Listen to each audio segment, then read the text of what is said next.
Assalamualaikum warahmatullahi wabarakatuh. Selamat datang di Trend Tutorial Channel. Jadilah bagian dari kami dengan like, komen, dan subscribe. Tutorial kita pada kali ini seputar YouTube ya, tentang bagaimana cara menonaktifkan komentar pada video yang sudah kita upload di YouTube. Caranya cukup mudah ya. Langsung saja kita buka aplikasi YouTube Studio. Jadi di sini kita akan menonaktifkan komentar ya pada video yang kita upload sehingga orang lain tidak dapat berkomentar. Caranya cukup mudah.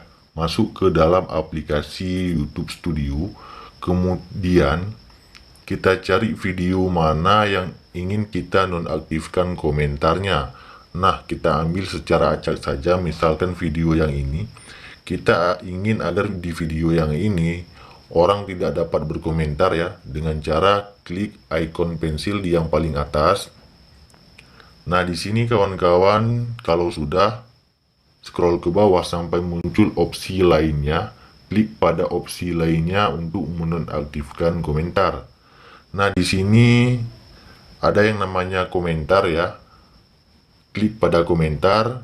Kemudian jika kita ingin menonaktifkan komentar, maka klik nonaktifkan komentar. Nah, kalau sudah kita kembali lagi dan jangan lupa klik simpan di pojok kanan atas ya, seperti ini, dan selesai. Begitulah cara menonaktifkan komentar di video yang kita upload di YouTube. Sampai jumpa di video kami yang lainnya. Assalamualaikum warahmatullahi wabarakatuh.